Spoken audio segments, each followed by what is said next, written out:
with no instructions. I'm Bob. And I'm Josh. And I'm Matt. Hey. Matt Whitman. I forgot I was supposed to do that. Yeah, it's okay. You're new, so it's more of a loose structure. Yeah, it really is. Thank you for that. So, funny thing happened a couple weeks ago. I don't know, 2 weeks ago, something. We were recording this show, and Matt called me. Oh, yeah. And my phone was sitting here on the desk, and I think you said, like, oh, look, Matt Whitman's calling. Mm-hmm. And I didn't answer it. Totally blew him off. And then, no, you did the right thing. Did the right thing. That's best practice.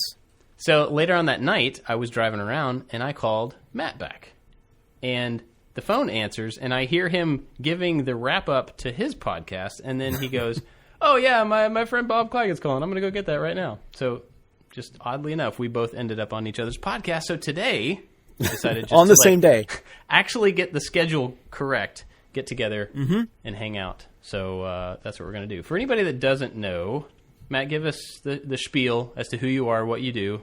We talk about you actually fairly often on here. Yeah, we do. So people should know, but give us the spiel. That's mortifying. Cool.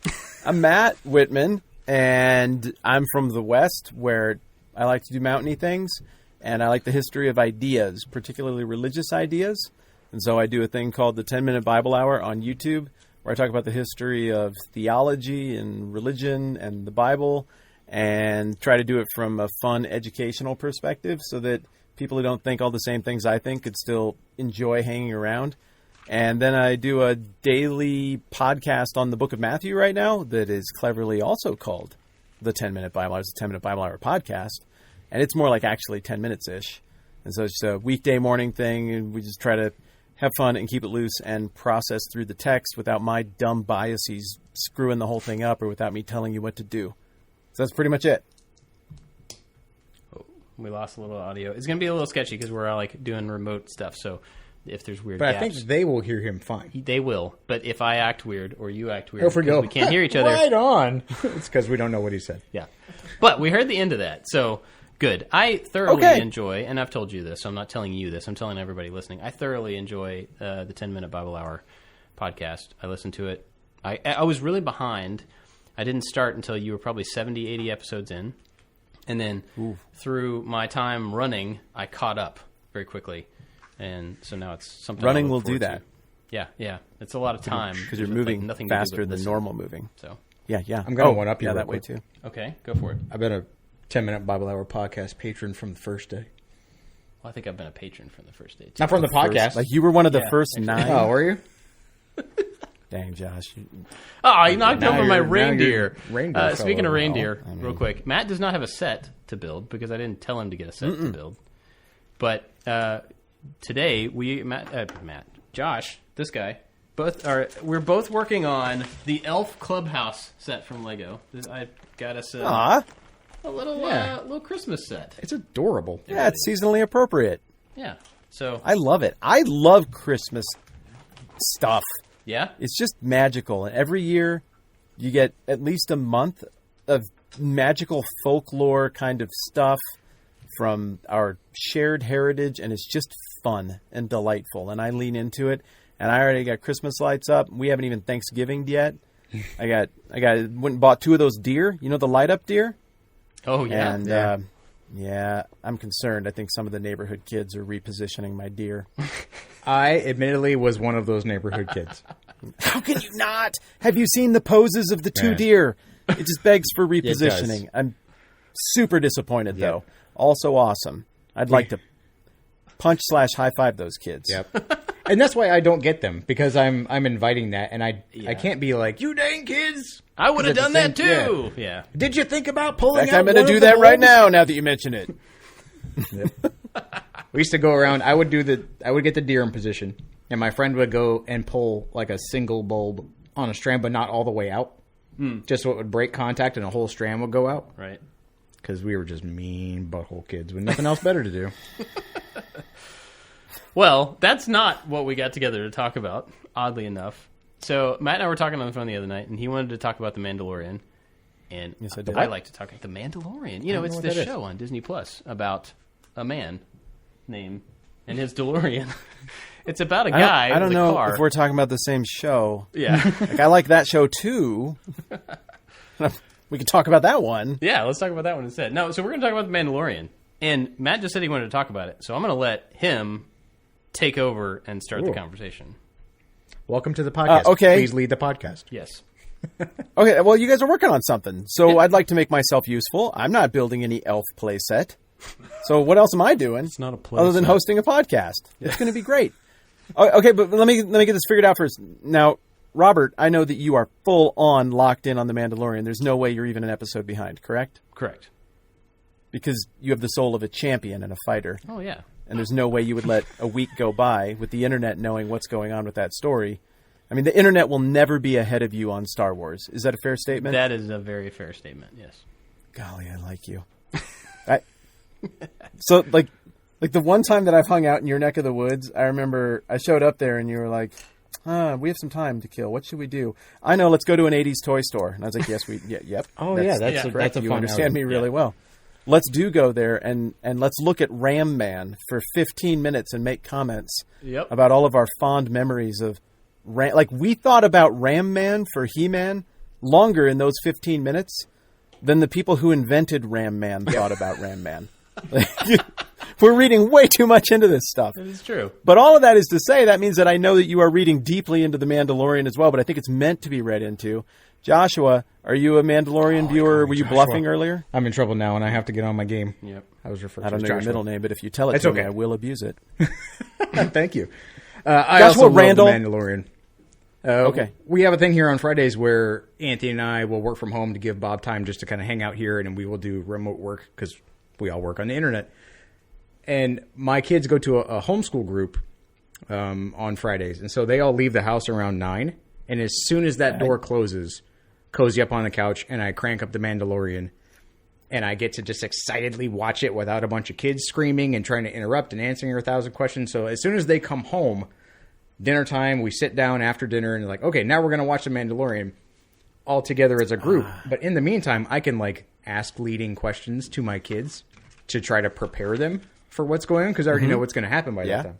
Yeah. So I feel like I'm doing them a service rather than removing my just in the moment excitement. So I love The Mandalorian. I love some Star Wars.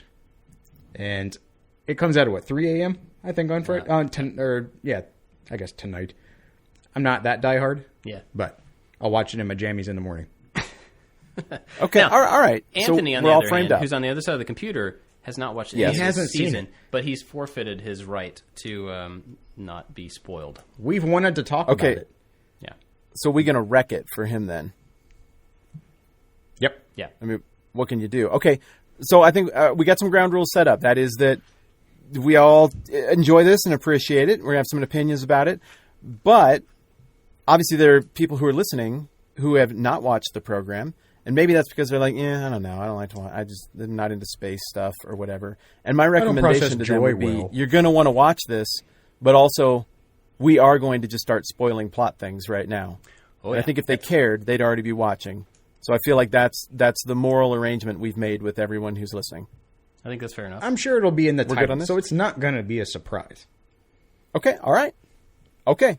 You got to be delicate about these things. You know, I don't want to get Ian McShaned over giving stuff away, and then you got to go on the offensive and yell at the internet because you spoiled things. We So, turn off the internet when they spoilers yell. ahead. Just Okay, on the outside chance that somebody is still in with us, even though they haven't watched it, give me your 30-second elevator pitch for what The Mandalorian is, Bob. The Mandalorian is a story about a bounty hunter who is also a zealot about his beliefs, and he gets thrust into a place where he has to choose doing the right thing over getting paid, and that sets him on a path of being chased down for doing the right thing. That was a really good elevator pitch. In space. Josh. In space. The Josh, Mandalorian elevator pitch. Mandalorian, go. is a Star Wars Western with tangential characters to the property that you already know and love. That was... Wow. Bob, nothing personal. But Josh, that was pure gold, and I'm not even going to go now because I feel like you guys have accomplished everything that needed to be accomplished here. That was beautiful. That's exactly how it works. I mean, it was all right. Okay, so So I assume you guys love it. If you're this dedicated and you're this on top of it, where does this compare for you with all the other stuff that's happened in Star Wars, like the sequel trilogy, the Clone Wars, the Samurai Jack animated Clone Wars from the early 2000s? I mean, everything's on the table. Where does this rank for you in terms of Star Wars? So you and I, Matt, have very different opinions about most of the movies. Star Wars and I are frenemies. Yeah. Well, I think we have to dive into that before I answer, because I want to hear that. Well, so for me, to answer your question, Matt, I think The Mandalorian is probably, we got original trilogy, top of the line. I think Mandalorian is right below that. It really shot past, and I enjoy the majority of Star Wars, not the prequels. The rest of it, like I'm pretty good with, but it shot up really quickly. So I think it's probably right below the original trilogy. All right, Josh. I would agree. I think Clone Wars was kind of fun toward the end. I like Star Wars Rebels, so I would do original trilogy, Mandalorian and Star Wars Rebels holding hands, then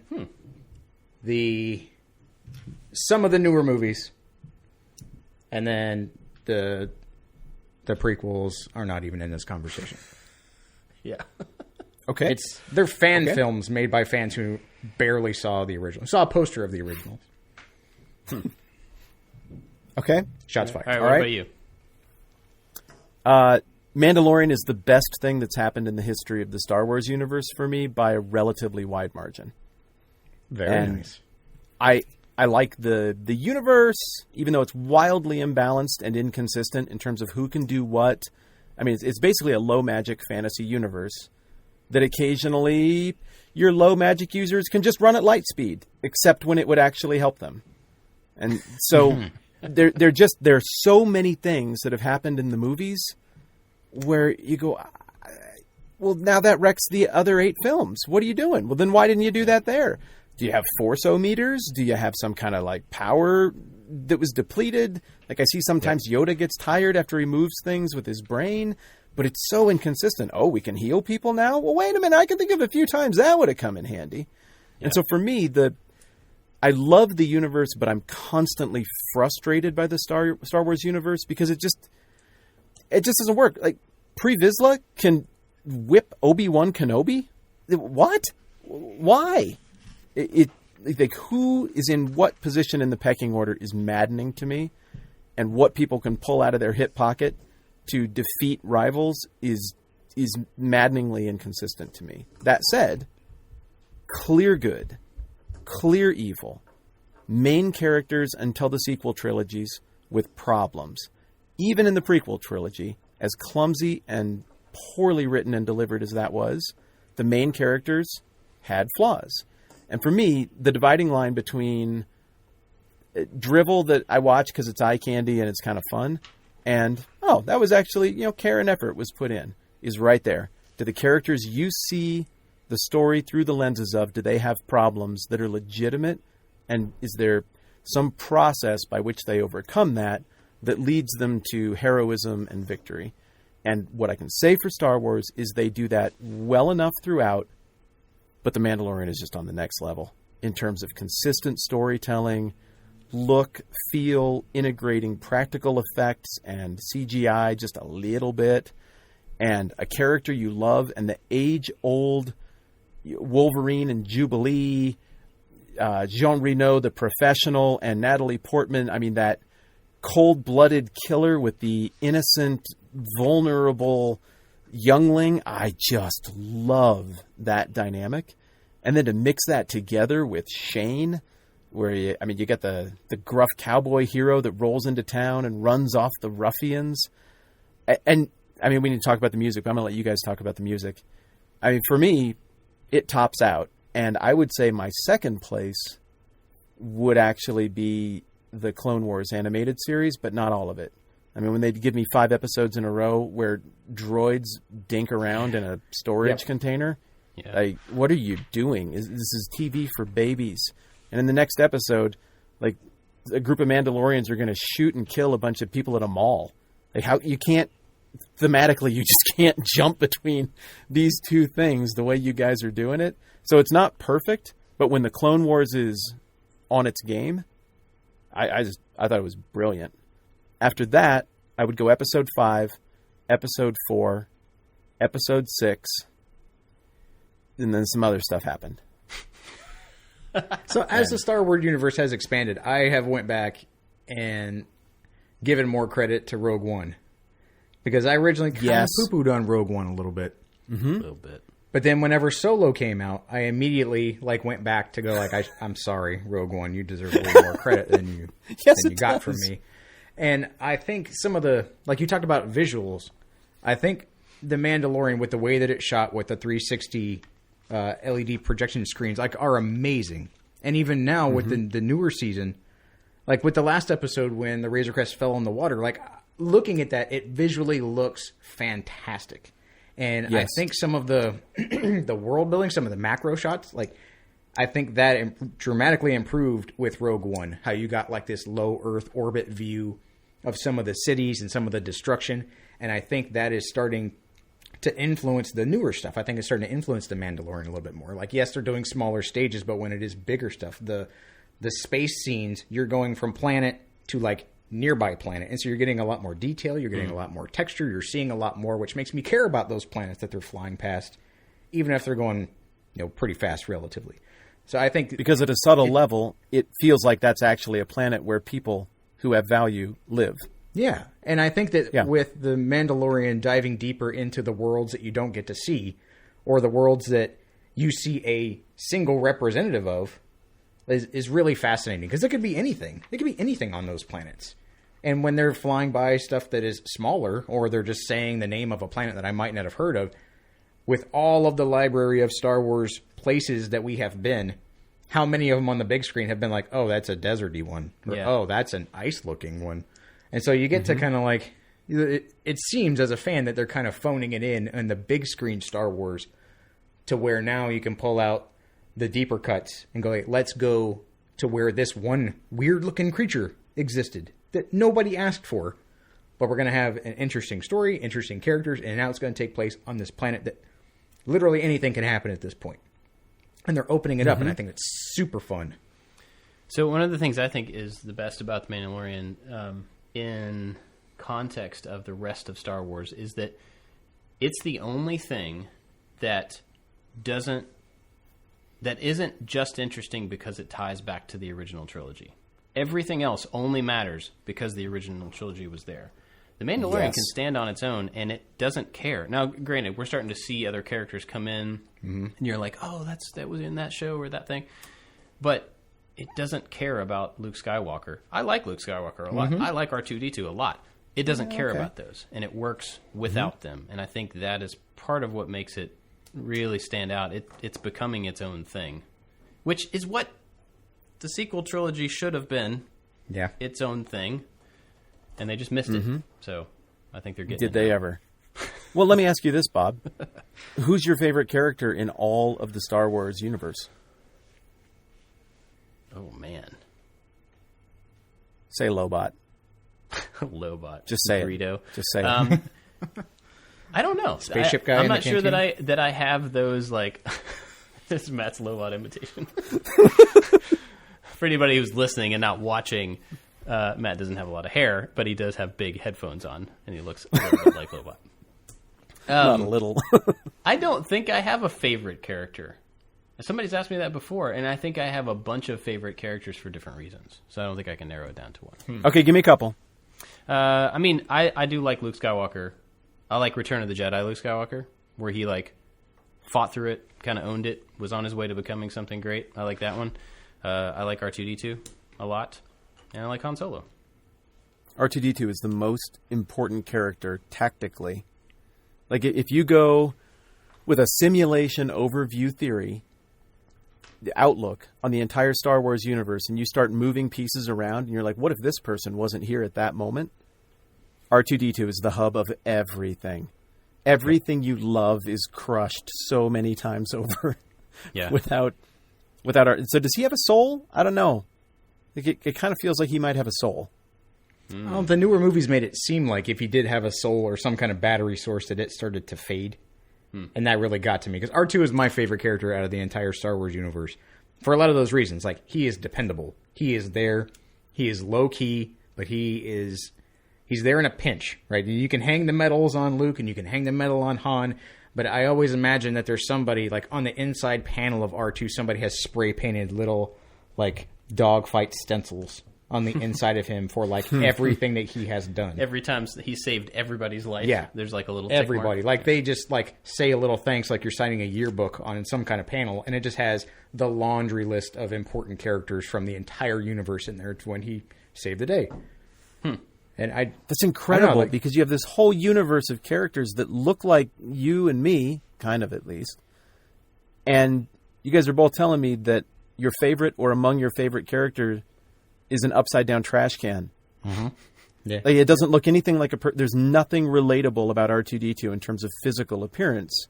But you aren't telling me, like, like when Lord of the Rings came out, I was like, I like Legolas because I'm skinny and blonde-haired and fast. But I didn't think about characters when I first saw that stuff. I was like, well, who looks like me and athletes like me? Well, I like that guy. And then, I mean, he did the elephant stuff, and I was like, okay, well, I can't relate to him anymore. I can't do that. By the time that came out, I was relating more to Gimli. But the thing about this Star Wars deal is what both of you are saying you connect with in terms of R2-D2 is his soul, his heart, his reliability, his loyalty, his steadiness, his consistency, some of those Hobbit-like, underwhelming on the outside looking in character traits. But then when you look a little closer, you're like, dang, yeah, there's one for the normal people. Right on, R2. That's cool, even though he's an upside-down trash can.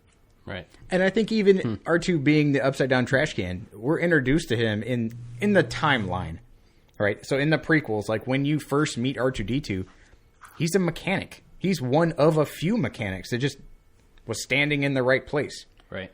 Mm-hmm. So I think in the Lord of the Rings analogy, like, he's Aragorn's horse. Like, he doesn't even get to be a person. Like, he's like every horse in Lord of the Rings wrapped up in one character in Star Wars. Like, do you remember the name of Aragorn's horse? The Lord... Do what? Do you remember the name of Aragorn's horse? I'm quizzing you, Josh. It was Melvin. Melvin? His name was Dave Dole. I just want to see if you'd roll with it. No, I don't remember the name of Aragorn's horse. There's Shadowfax was the Lord of the Horses. Yeah, I think that's the only one I remember. And there's Bill. So he's Shadowfax and Bill, the pony. That's true. It's Bill. Smushed together into an astromech space mechanic who saved the universe. Yeah.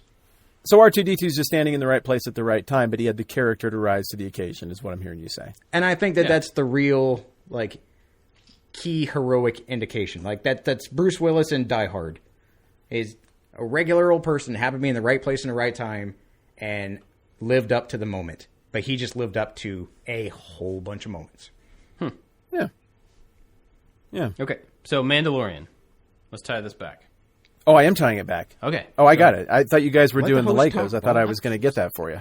I apologize. Go ahead. Proceed. Here's how it ties back. So my point is, theoretically on paper, the Mandalorian shouldn't work because the guy has a bucket on his head the whole time and you can't see his facial expressions. But you're telling me that number one, or within the top three for both of you in terms of Star Wars characters, is an upside-down trash can.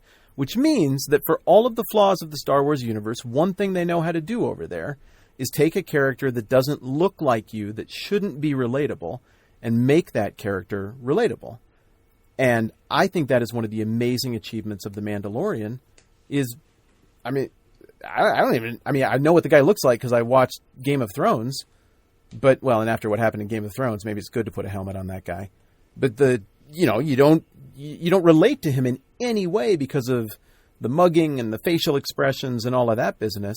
Yet there's so much personality and depth going on inside that bucket. And I think that's one of the genius things and real accomplishments of the show is you care about the guy even though you don't see him from episode 1. Right. I would agree with that. I don't know why I care about him, though, to be honest. He's cool. Well, yeah, there's a bunch of reasons why he's cool and stuff, but, like, I don't know why I'm invested in him. I don't know. I'm glad that I am, but I don't really have it pinned down yet. Well, when do you feel you became invested in him? And his name is Din Djarin, right? Am I saying that right? Yep. Yeah. Okay. I think, the moment when he put himself aside to save something else, that was like, oh, well, now I'm rooting for him. And you could see that coming. You knew that's where it was going to go. But still, like, putting himself in harm's way to protect something else, and then just, now it's this habit. Now it's this thing he continues to do. So you just want to continue to root for him more and more. I think that's when it was for me, but yeah. Yeah. Yeah, I think one of the things that helped me care about him was, obviously, that's the moment. But in those first couple of episodes, just watching him get his butt kicked by the little people on like the great big, the stinking, they're not sand people. Don't, dang it. Come on. He said don't. Okay. Oh, sorry. Yes, the Jawas have their way with a Mandalorian bounty hunter in Beskar. Like, what? How does that even work? And he gets beat up by an animal, and he gets shot a whole bunch of times by a motley crew of other bounty hunters and gang members, and some weird, dumb space metaphor for a horse, like a big dewdrop clump thing. It just munches on his arm a whole bunch. Like, he couldn't even beat a space horse. Right. And so I just love the fact that he just constantly embarrassingly gets clunked around in ways where the actor in me is like, man, I hope that suit was well put together, because that would be a set disaster to throw you across a room like that. Like, oh, that stuff's just going to come apart. And you feel this agonizing sympathy for all the abuse he takes. Right. And so he's half awesome. And also, a lot of it, you look at it and you're like, yeah, that's probably what would happen to me if I tried to do that. And so there's something to aspire to in him in terms of physical characteristics, and also something very relatable about the fact that, he just gets his butt kicked a lot. So he gets that kind of daredevil cred. What's Daredevil's superpower? Everybody would say it's, he can see better than a seeing person. But that's not it. He just keeps getting up. That's what Murdoch can do. You can beat on a Murdoch until the end of the day, and they're going to stand up, wipe off their lip, do that Irish fist position thing, and we're going to engage in fisticuffs here again. And it's just awesome. You love that guy. And I feel like the Mandalorian is a dude who just keeps taking hits and keeps getting up, and he keeps getting up not for cheap revenge, but to do the right thing. And so I don't care that he has a bucket on his head. I love him. That's who I want to be. Josh, we didn't ask you, he would be less relatable to you as a person. Say what? So if he took, when he took the helmet off, then you had to see Pedro Pascal. You couldn't see yourself. Oh, that's smart. Dang, that's a good take, man. And I think I had not thought about that. I agree. I think that his steadfastness in what he's doing, he's given a job. He has to do that job. Part of me is like, well, I don't know if he has anything else to do. He has no family. He has nothing else. He has one identity right now. And that's to be a Mandalorian. And so to live up to that seems to be that he's the yes man, regardless. And it could have been, that could be a departure from Mandalore, like, oh no, I got to go do a bounty, or I got to go do a whatever. And it seems like, oh, we need your help. Okay. All right, we need you to do this thing and go defeat this thing. Yeah, okay, let's do that too. And so part of me is like, I want to see myself in that dedication. But after you saying that, Matt, I wonder, what else does he have going on? Well, nothing, because, even after he finished his first bounty at the beginning of the season, he went to Grief Cargo, weirdest name in the world, and immediately wanted more. And the guy was like, take a break, go enjoy yourself. And he's like, no, I want to work. He doesn't have anything else. And that was the evidence of it right there. I have nothing except more. And I wonder, initially, because he's a bounty hunter, and that name implies that you're doing something a little shady for monetary benefit, that it cast him in a light of he's greedy and wants more money, and he's good at punching faces, so just go punch more faces equals go do more money. Yeah. And now he's doing these side missions for seemingly not really heroic reasons, but for more honorable reasons. Maybe his deed as a Mandalorian was just because that was in demand, not just because he wants to be, a bounty hunter because it was in demand, just because he just wants to keep doing. Yeah. And keep going and keep doing more. And now that he has a more honorable route other than just punching faces for money. Like, I wonder what else it's gonna lead to. So, like, once he puts the child back, or he delivers the child, as was his quest, like, what then? He can't really go back to the guild. So he still has to keep going, doing something. And I think diving into season 2, like I think we're probably going to, and some of the like paths that I'm sure inevitably are going to intertwine, like that could set that character up for many, many seasons just because of the nature of that character. Like he has to be doing something for good, for profit, hopefully not for evil, but that could be a fun character arc. He's just going to go. Yeah. Yeah. I agree with both of your overarching takes there. I disagree on his motivation when he goes back to Carl Weathers to figure out what to do next. Like, I think he's so overcome with guilt. He's overcome with guilt because when he was left alone and put in the tornado shelter and the battle droids were coming to kill him, somebody came along and drew him out of it and didn't let him be killed and took him under their wing. And he's a man with a moral compass because of his relationship with his parents that he's old enough to remember. He saw them lay down their lives to spare their sons. I mean, what a formative event that is. And then along comes a Mandalorian who saves his life again, and instead of just like, this will consume resources, no thanks. They had an ethical place in their construct of their religion and their understanding of right and wrong for that kid to fit in. And so they not just saved his life, they gave him a place to fit and belong and a purpose and a direction and a moral direction. And then what? He goes along and he finds some kid who's being hunted by droids and he rescues this kid. And now he's not going to give away what's been given to him.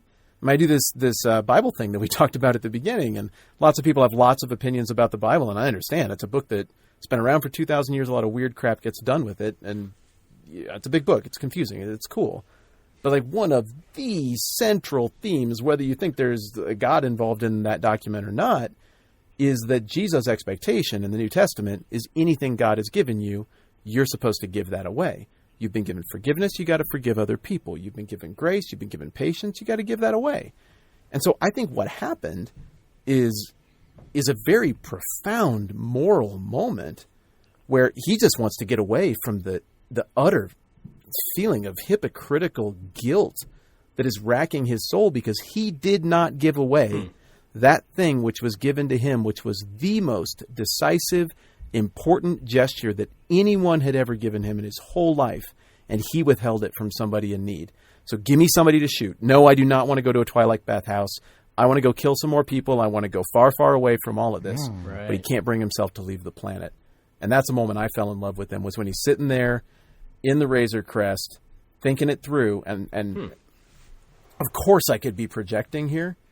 But for me, I mean, when I watched that scene for the first time, I'm like, he can't not give away what he's been given. If he starts that ship and he leaves this planet, he is a villain, and he knows he's crossed over into villain because he wasn't willing to give away the thing that he was given when he was so in need. And then he looks down at the little ball thing that is iconic at this point, and he can't do it. And I cheered out loud. I mean, 'cause that's only like episode 2 or 3. I'm not that invested yet.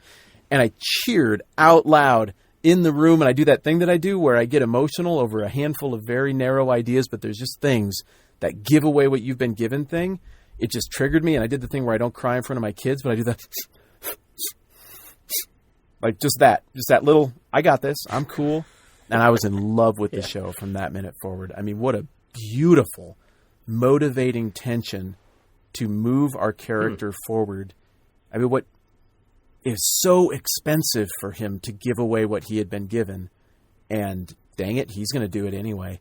And so he is threatening to become my new favorite Star Wars character of all time just because of the first 3 episodes. Wow. And again, could be reading all of that wrong, but that's my take on what was going on there. That actually makes a whole lot of sense, and I did not see that correlation. It's really clear now that you say it, but I didn't see that at all. but it actually does kind of put him in a new light. That moment, because as soon as you started talking about that, I remember that moment of him looking at the control on his dashboard and being like, "Oh yeah, I see." That's when it hit him, and like that's when he realized what he should be doing versus what he was about to do. And and I think the child's cuteness kind of overshadowed that moment for him, because I think a lot of people were just so like, "You can't abandon that adorable little puppy." Yeah, and it's like that's not why he doesn't want a pet, even though he said he had enough pets in the last episode, which was fun. Yeah. But like, it's still, I really love that take, and I think it goes toward his motivation, but it also excuses his like poor parental behavior, because he's not out to be. How would he know how to parent the child's dad? Right. He's bonded with him, right? He's a mentor at this point, even though the thing can barely walk and feed himself, in the strangest ways. But he kind of treats him like a pet in the last couple episodes, or like this little toddler. But at the same time, he's just like, go over there, and closes the door, and then goes has an escapade, or like stay with this stranger for a little bit, and goes and does an epic voyage. So I think maybe the ability to project onto that mask that you can't see the character, like I start projecting the father. Like, I don't know what I'm doing. I'm trying my best to try to take care of this thing that can live without me a lot of ways. And so I project that onto that character. But I think his backstory that we're led to see over those couple episodes, which I think his parents could have fit in that bunker too, by the way. Pretty sure they could have. That was a don't let go Jack moment. I think it was more of like that's how I read it. They're a diversion. Yeah, diversion. Like they hide him away, and then like, look, we're going over here, robots, and they run off to the side. Didn't. Yeah, but it proved to be irrelevant because they got hit by some kind of explosive. I mean, I'm sure they weren't anticipating a mortar smacking down on that spot, but the way the doors kind of flip up after the impact, they weren't shot; they were exploded. So I think they had a plan to probably draw attention away from that spot, but it's really hard to anticipate mortar fire.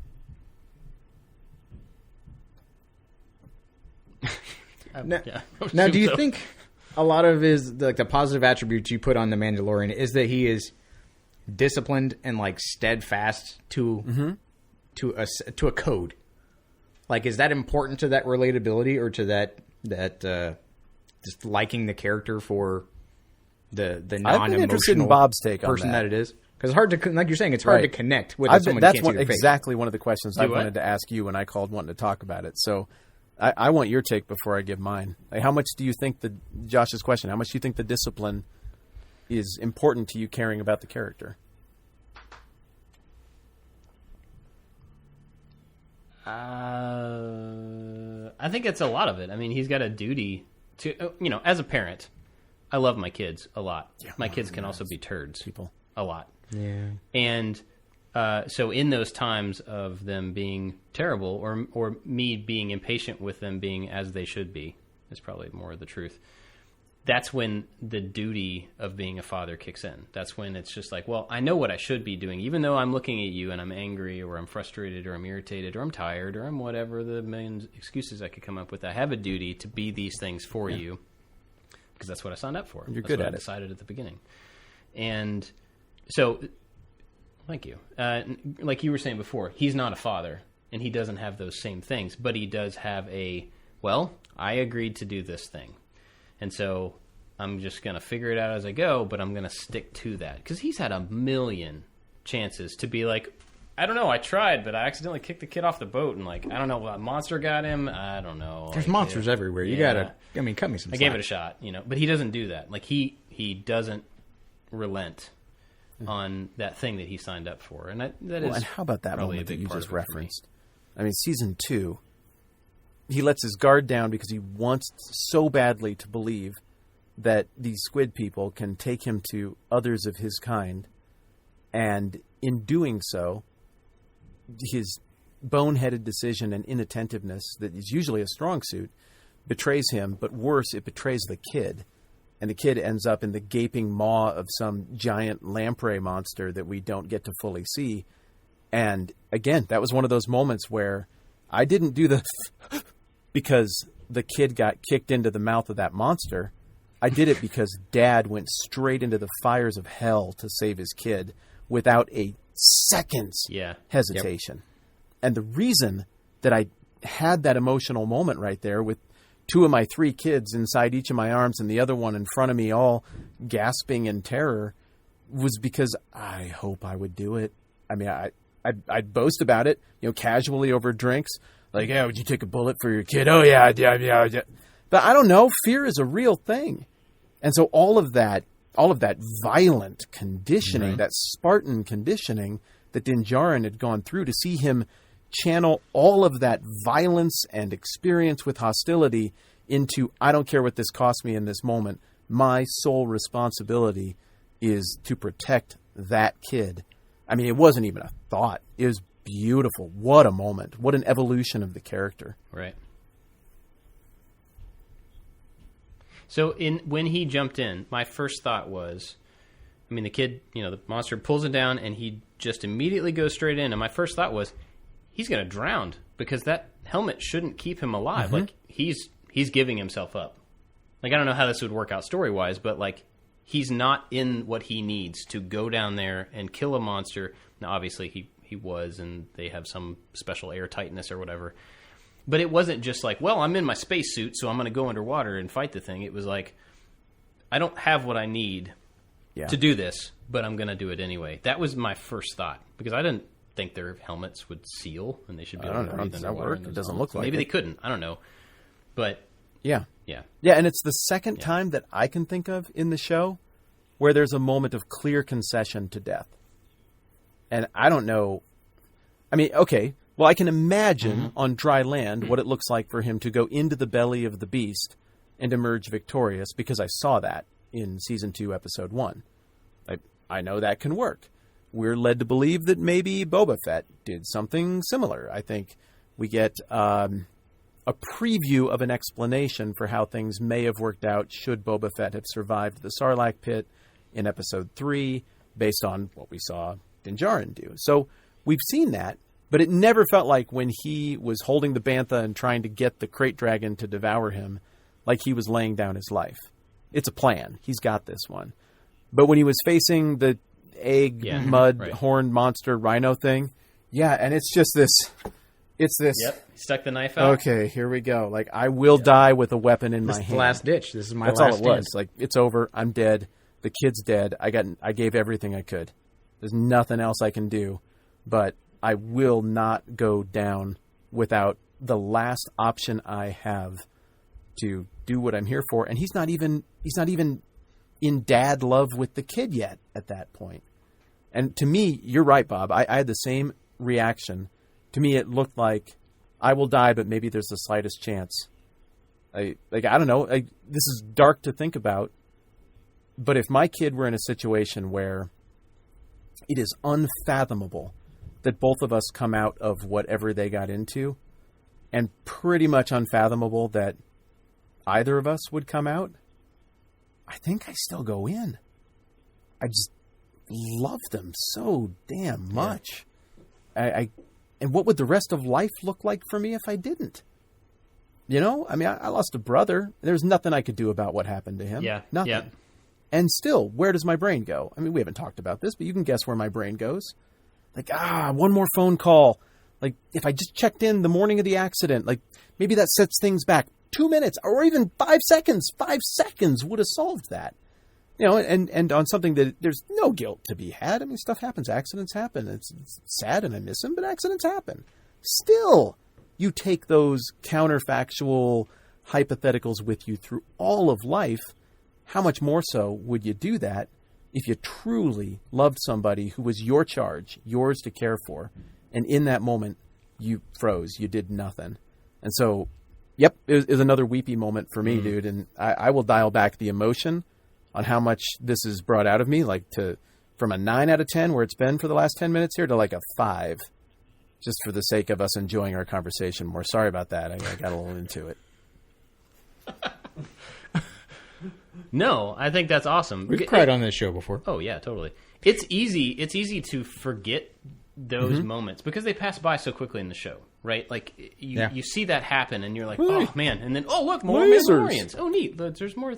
Oh cool, and yeah, to not like focus on those is super easy because it does keep moving. I have noticed every time that I've gone back to watch each episode of this season so far, I've watched it in the shop by myself, and like when I've been doing something else, so it's kind of on the background. But then I already like mentally can hear the points where I need to kind of like stop. This is the part that I need to fix on again because I saw it the first time. This is the part that matters, and that going underwater was one of those parts that mattered.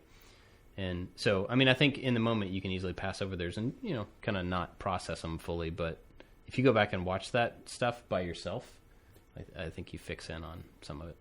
Well, that moment for me, jumping in. So, excuse me. So I was an underwater survival instructor. Yeah. The dunker training that Destin did, like I did that. And there was this rule that we had that, so I would be underwater for about 2.5 to 3 minutes at a time, holding my breath with students in front of me. And we had a thing that you would never leave a student. Because if you left, they have no one down there to save, like legitimately save them. You're training them to save themselves. That's the whole point. And so the part of that scene that really got me is not the id kicking in when he just jumps in the water without looking around, just like, boom, reacts. When he came up out of that water without the child, that's the piece that hit me. And I'm like, you do not come up out of that water without that kid. And I think in the Star Wars-y superhero, like, experience that people have consuming, it's like, oh, well, he's eaten. Like, oh, no. Like, there's no way that Baby Yoda's going to be eaten by some monster on some shrimp boat with some squid face. Like, come on. And he comes up out of the water without him. And that's when the other Mandalorians come, and his first, like, gasping, audible sound is get the child. Yeah. And that voice that he used when he said that, he I is was like, failing. He is failing at his, like we talked about, like his established, like, you care for that thing. No excuses, Mandalorian. Absolutely none. You do what you have to do. And he couldn't. And he had to rely on these strangers. And in that desperation, in his voice really got to me. That, like, please, God, somebody do the thing that through all of my effort, all of my preparation, all of my gumption, all of everything I have, I could not do. Somebody I don't know who kind of looks like me, sure, in a flash, take over for me. And that person stepped up. And just that feeling, like that garbled, like, get the child is what kind of twisted that knife in me. Because that's like, when I was at work, there were times where I'm like, I'm going to pass out because this person is stuck and I'm fighting somebody underwater. Like, they're kicking and punching me because they're just afraid and they don't know where they are. It is up to me to save this person. I've been in those situations. It's so crazy. And I will not leave this person. And I never did. And so when he came up out of that water, initially it was, don't you dare get back in that water right now. And then him gargling and having to just relinquish that to somebody else. Like, that is, like you talked about, he stared down death with the Mudhorn. He stared down the Crate Dragon, whether in desperation or in planned bravery. In that moment, all of his traits as a Mandalorian were exhausted. And he went, someone else has to do this because I can't do this. And that's the part that got me about that scene. I'm like, ooh, that is vulnerability. That is a break in the armor and asking for help when he has very, very few times had to own up and ask for help. Like he did it when you're talking about riding the blurgs. Yeah. The blurgs. Blurgs. But this was a micro failure. And that is the part in that scene that got me. That jump off the page for cracking me in his voice about the words you just put down. One, I like the fact that if he had to be bailed out by outsiders, that he got bailed out by extended family. Adopted, extended family. Because what's going on in the exchange there? He is the adopted, extended family dad of that kid. And so you could argue, like, well, if Baby Yoda, if the child gets saved by Din Djarin there, it's kind of ex machina, it's kind of a contrivance. You'd like to see the hero learn to save themselves a little bit, but they're adopted family. And so then the people who show up I mean, it's like third cousins of an adopted family. So at first, I felt like, oh, look, it's the Eagles. And then I thought about it more, and I was like, no, it's not, because they're there because of a relationship that matters and a code of connectedness that, though frayed and thin, was still very present with the, I think of that as being the Night Owls group from Rebels and Clone Wars, but it had a dude in it. So yeah, that's them. I don't know if it's a modified group of that, because I think the Night Owls were all female warriors, but whatever. But no, it's not a contrivance. They're not the Eagles. Yeah. It's not a failure in the writing. It makes perfect sense that they would be there, and that it's just another level deep of extended family.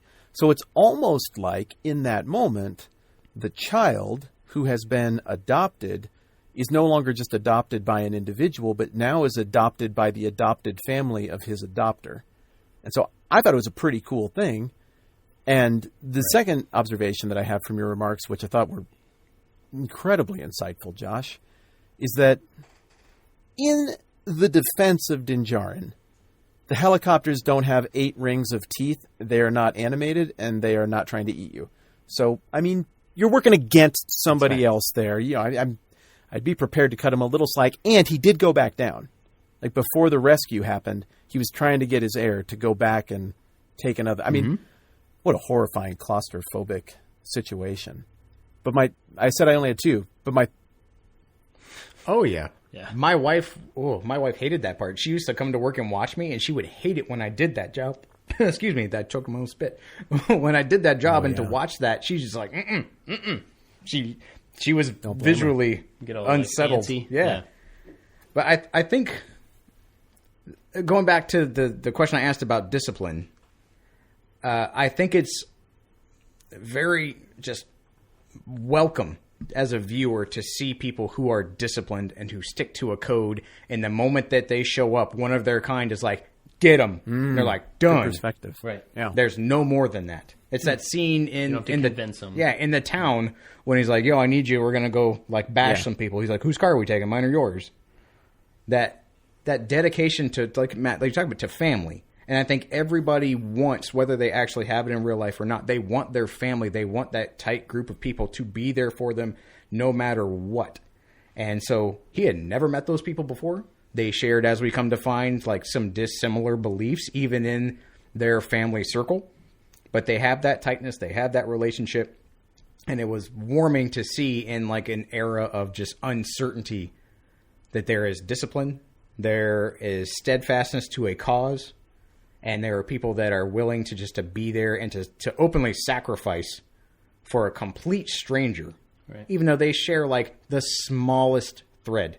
They have masks that look the same. Yeah. That's it. Yeah. And it's, done. I'm going.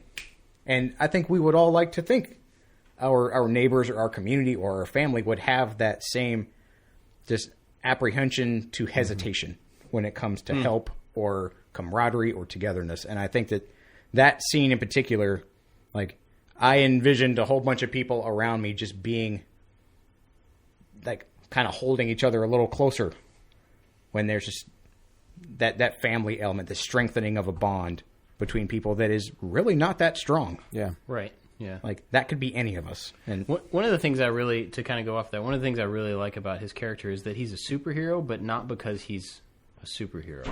He has the stamina and the drive of course I can do it. But he doesn't feel that way. He doesn't act that way. He doesn't act like, well, I can do anything, so I'm just going to go save these people. Or I'm just going to go kill this giant animal. He fails all the time, like you were saying earlier. He gets beat up all the time.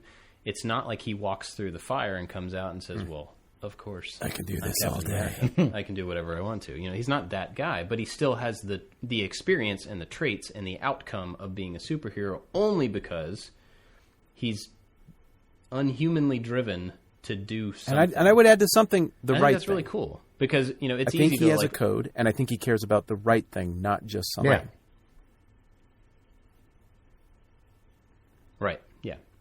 I think it's easy to look at all the Marvel stuff, which I love, and be like, oh man, if I had $1 billion, I'd do what Tony Stark is doing too. Oh, if I had human, like, whatever serum to make me superhuman, I would do that thing too, but No. I don't get the feeling that he has any of that. He has worked his butt off to get some armor, which maybe, keeps him from dying a little bit more, but he's just a dude.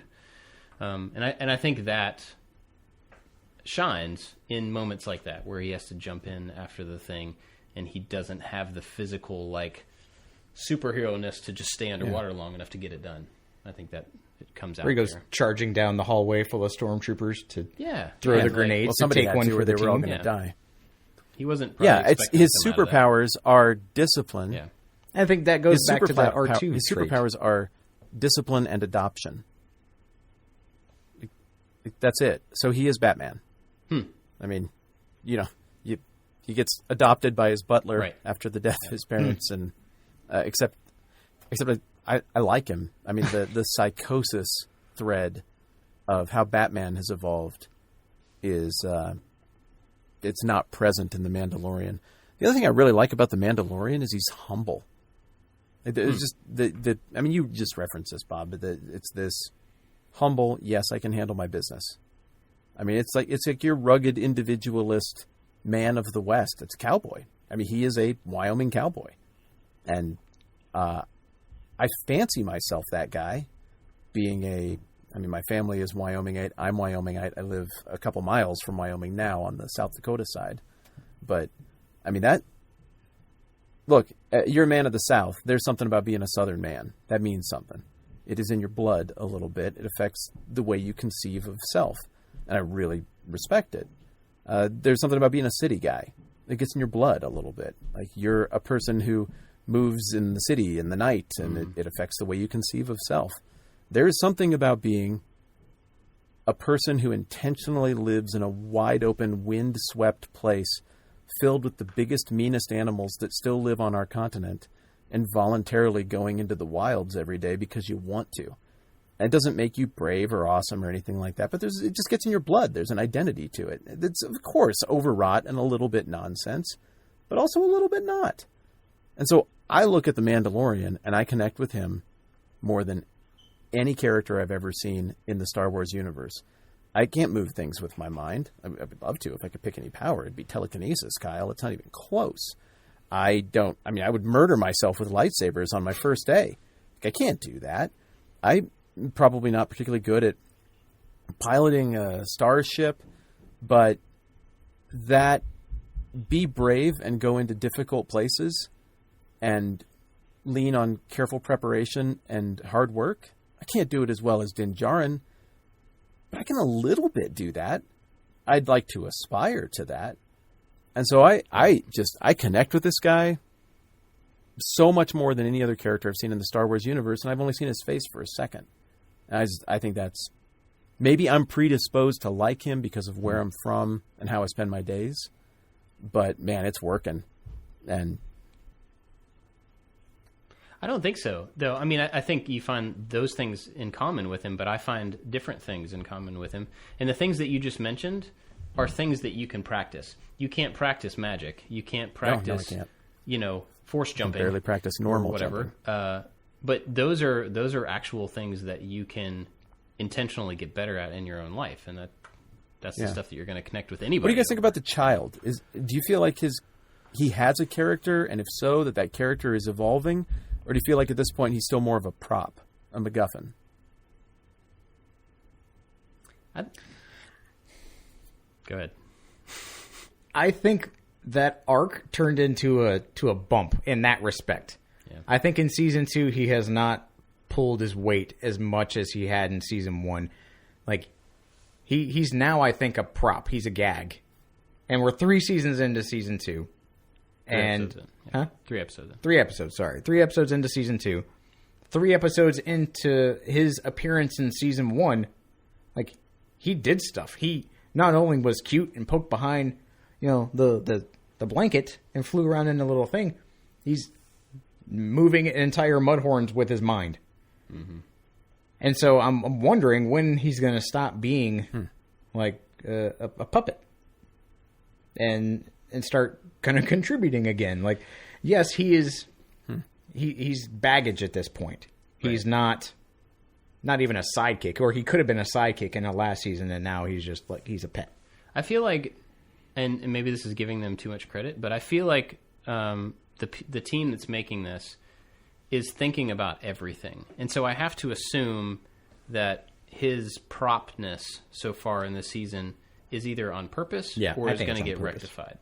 Because I do think like he should be doing more, but they may be holding him back for a reason, and I don't know what that reason is. I'm not that person to figure that thing out.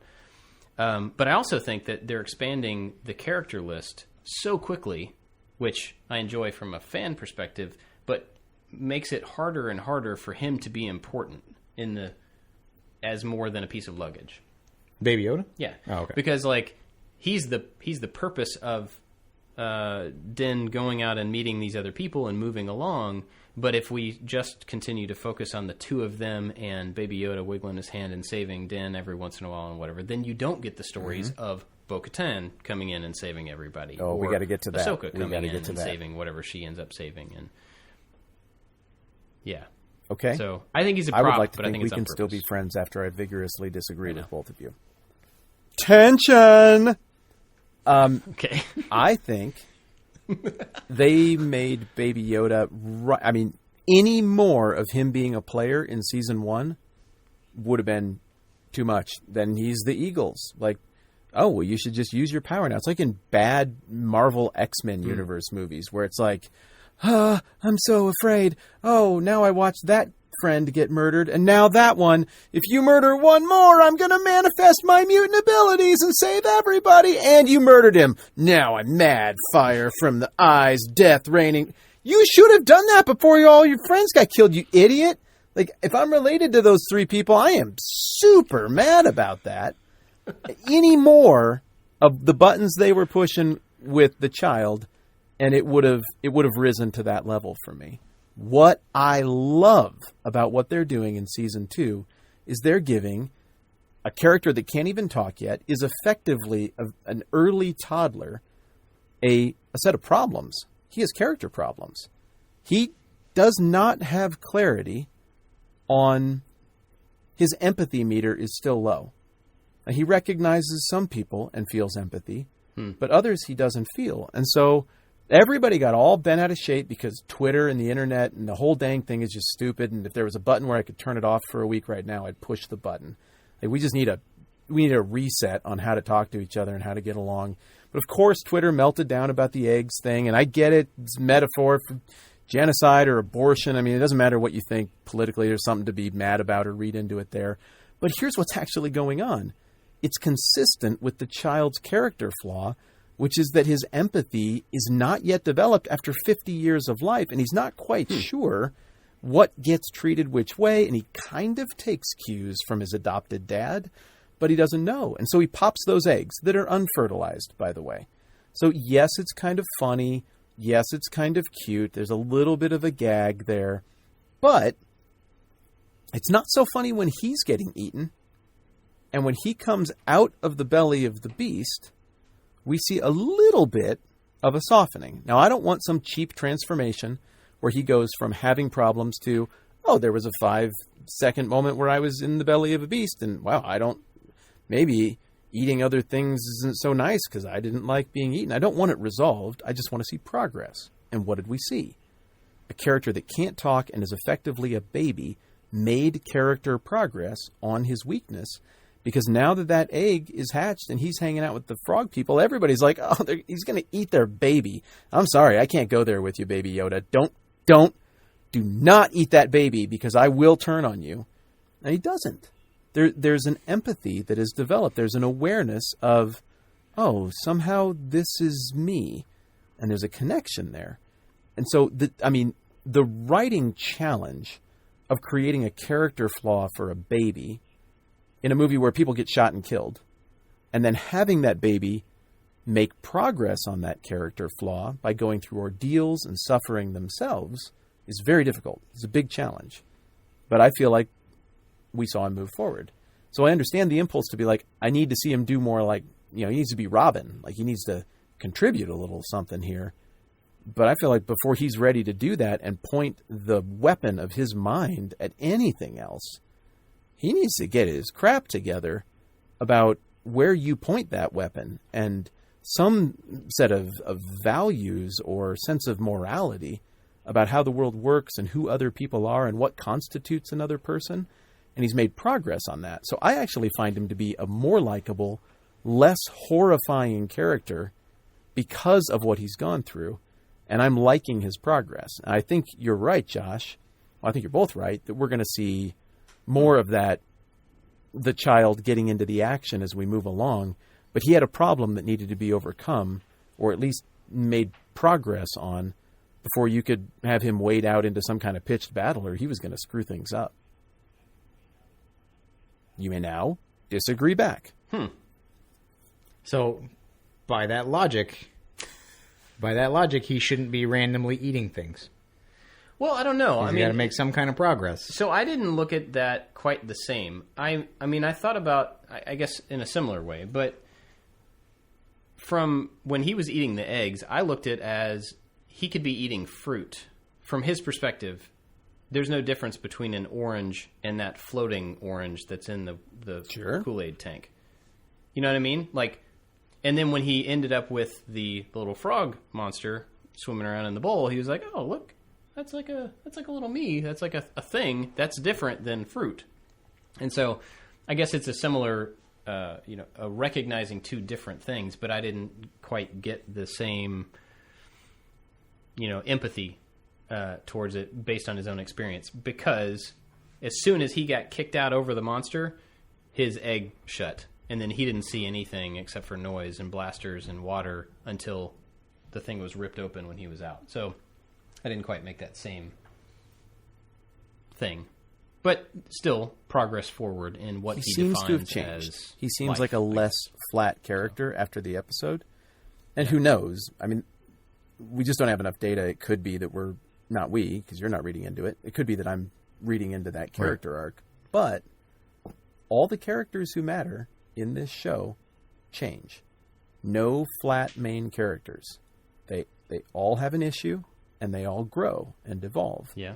It's very hard to make a baby evolve, and it might be a little bit of a contrived thing to evolve on, but you'll very quickly not relate to Baby Yoda if Baby Yoda is just whatever Baby Yoda is and doesn't need to change. Because look at those eyes. Like, I, as crazy as this sounds, I need the baby to have problems, and I need the baby to grow and learn things and improve on those weaknesses. And I think I saw that. Maybe I didn't. And he's 50 years old right now. So that progression would be theoretically a lot slower than what we would expect. Yoda years versus like dog years versus human years.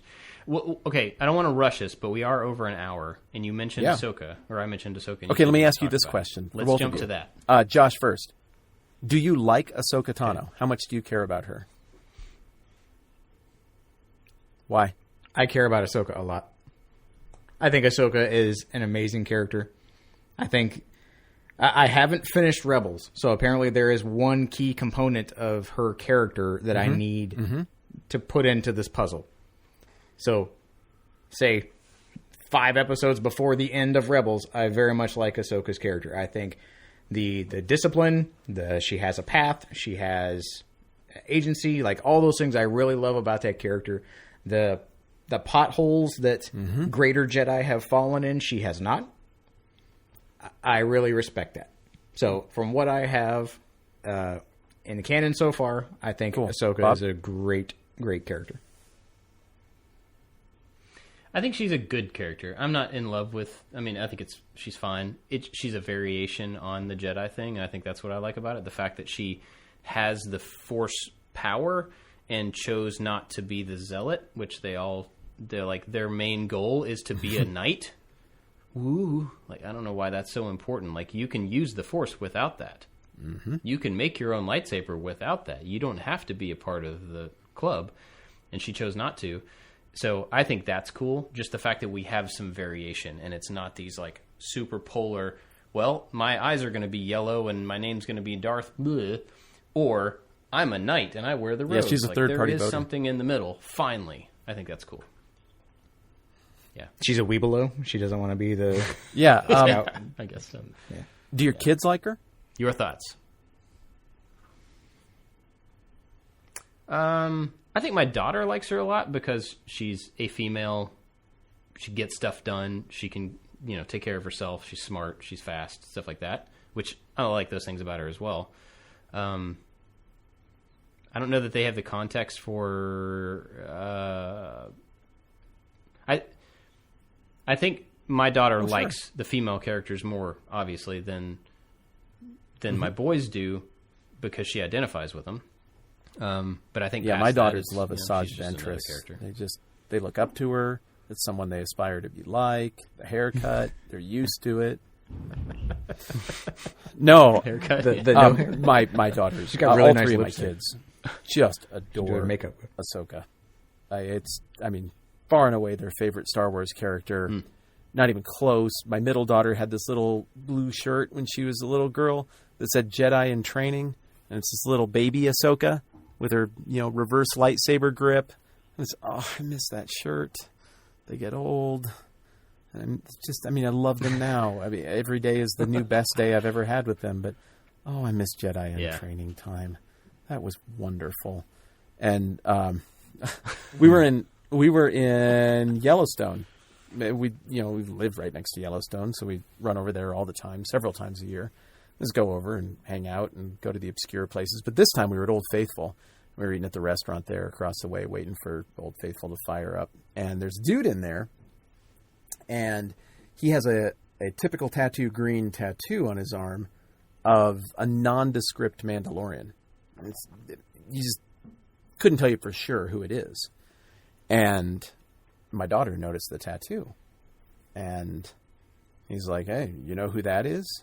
And my two daughters started debating whether that looked more like the coloration of Jango Fett's helmet or Boba Fett's helmet.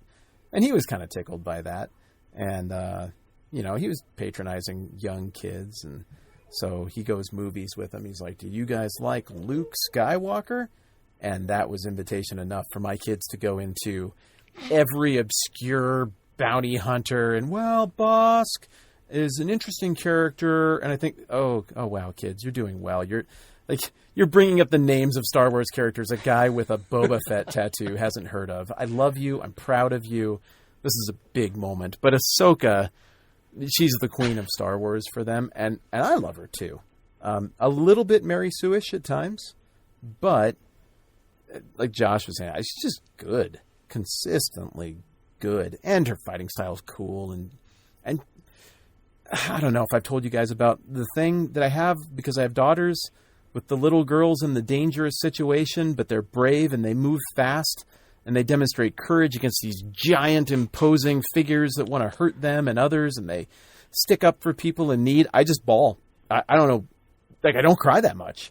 I do the thing from time to time, but I bawl when that scenario happens in a show. And Ahsoka, she just makes me cry in action scenes, because I picture my two brave little girls who care about what's right, and they care about other people, and they're not Mary Sue's because they do have problems, but they step in and try to do the right thing. And Ahsoka, to me, is this metaphor of female vulnerable bravery that I see in my daughters, that inspires me in my daughters. And so I root hard for Ahsoka. Her goodness is something I cherish, and I'm really hoping that the team at The Mandalorian and Rosario Dawson, who I believe is slated to play her, have a similar vision of this character. And if they don't, I'm not going to write angry tweets like Harry Potter fans do. I'm not going to burn anybody down. I'm going to watch the show and I'll be a good sport. But like Star Wars, I think it has such potential to have that rich, brave goodness mingling with the similar characteristics manifest in a different way in Din Djarin. I think it could just be amazing. I can't wait to get to it.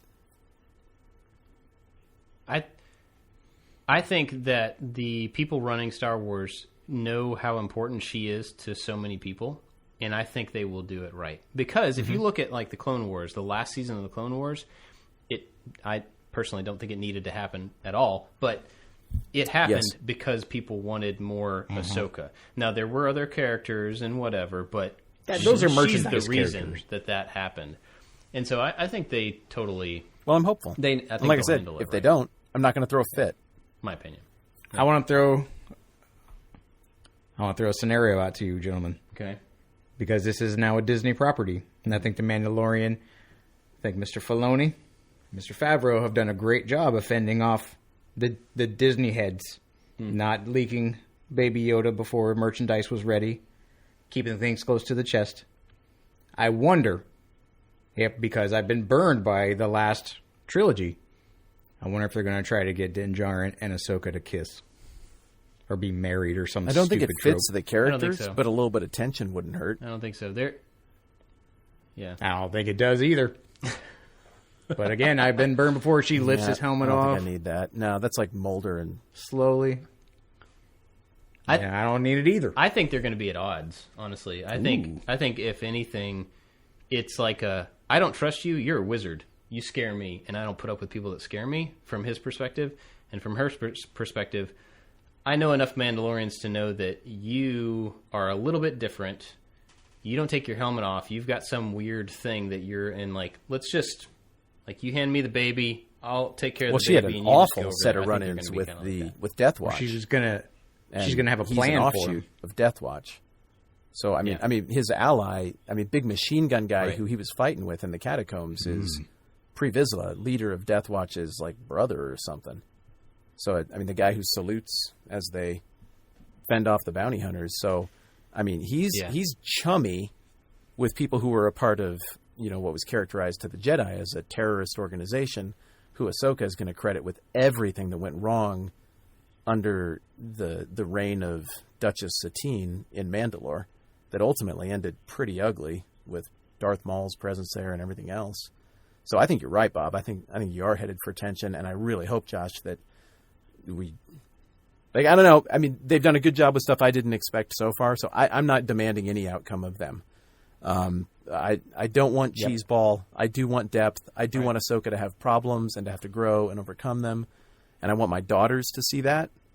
I want them to see her deal with a later in life problem, and I want them to put that away in their little mental toolbox and understand what it looks like when a well-written character faces up to things that they maybe didn't get totally right, and what it looks like to maybe do that right. I'm excited to see where it goes. I got a last question. I know I got a billion other things to do. Talk to me about the music. How do you feel about the score? Absolutely love it. Yeah, it's so good. It is so good. And because of that, I went back and looked at Ludwig. How do you say his last name? Goranson? Jarnson. Old Ludwig. I went back and looked at Ludwig's music. I had first heard about him on I almost said Pink Panther, on the Black Panther. He did a Song Exploder episode where he talked about making Killmonger's theme for Black Panther. And when I listened to that, I was like, this guy is in a different place. And so when I heard that he was doing Mandalorian, super excited. After hearing that, I went back and listened to a bunch of other stuff that he had done. He did the Tenet soundtrack. He just takes music and he just does it in a weird... I love music. I spend a lot of time in music, and he does stuff that I don't see it coming. It's so good. It sounds like Wyoming to me. Love it. Yeah. Really? Yeah, it's a new thing. It's a space western. Like, if you needed a soundtrack, if we were on Epidemic and like clicking on the bubbles on the top, it's like, I don't want moody, I don't want funny, I want space, I want western. Sparse, lonely. It fits. The thing that really sets it off for me is it has that western stuff, but the thing that makes it sound so otherworldly or incongruent with the space western thing is the percussion from hip hop. And it's it's such a perfect marriage, but I never would have put that together because it doesn't make any sense to me musically, but it sounds great. But I think the western, it's not just American western. Like, you've got didgeridoo in there from like Australian western. You've got a lot of like tribal sounding drums from like African style western. Like, I think that like Yeah, it's peripheral, out, dusty, just tribal, dirty. I don't know, Western, whatever. I think people colloquial like air quotes Western is, and just a little bit of all of that. The knight on quest. He looks like a knight, and I thought it was amazing that you have two actors from Deadwood. I live effectively. My house is in Deadwood, South Dakota. It's the Old West. Like people with big irons on their hips walk up and down the street in Deadwood, where people gamble and wear cowboy hats. It is as Old West as Old West gets, and I moved there for a reason. And it's no coincidence that the sheriff from Deadwood, Timothy Oliphant, is the sheriff of whatever most little town out in the wilds. And so you fixate on that, the sound design where they walk into a saloon and you can hear spurs. They don't have spurs. I mean, they ride speeder bikes. But it sounds like spurs, and I love it. Don't change a thing. Yeah, I and you get all of those motifs that you're so familiar with from the Magnificent Seven and the Good, the Bad, and the Ugly, and Shane, and all of that. But also, that was the story of St. George and the Dragon. He went into a town harassed by a monster in the woods that the simple people of the town, with no knight of their own, could fend off. And using virtue and cunning and courage and self-sacrifice, he went into the belly of the dragon and liberated the people through the power of his own character and bravery and the sharpness of his sword. And so it really is space and the cowboy western, but very subtly they're mingling in the old European stories of the knights of yore, which I think is just a lovely little bonus drop into the space and western mix.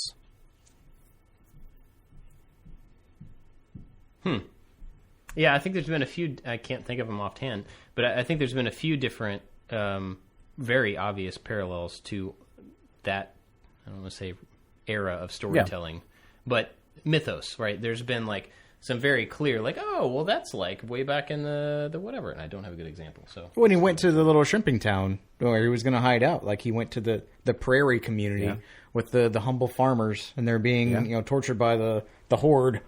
Right. And so he goes out. Thanks for gaming this out, guys. Yeah. It's good.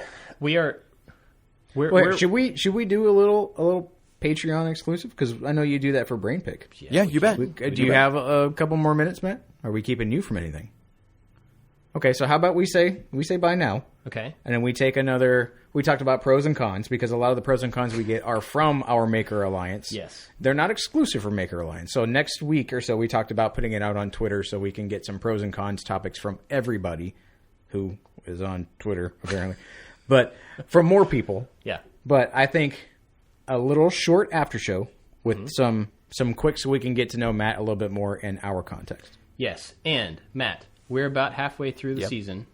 Episode 4 is tomorrow, whatever, the 4th of this season. I really haven't enjoyed it. I think the season's I over? prefer to never do this again. Yes, I would love to. We'll find somebody this has been the conversation, Bob and Josh, that I have been craving over this. This is the level of depth. This is the level of knowledgeable conversation partners I have wanted. I feel more complete, and I will be dying for another one of these in a few weeks. So yes, enthusiastically, yes. I'm glad you said that, because we both are friends with Destin, and so the fact that you enjoy our level of conversation more than... I don't feel like I said that. I just want to throw that out there. I'm pretty sure he said that. We'll go back and listen to the tape. All right, Matt, thank you for doing this. We're going to do a little bit extra. Everybody who is not part of the Maker Alliance, you want to hear this little extra stuff we're going to record with Matt, be sure to go join. Go to iliketomakestuff.com/join. Thanks, guys. I had fun. Matt, thank you for this. It was awesome. And I guess that's it. We'll see everybody next time. Bye-bye. Okay. And you can just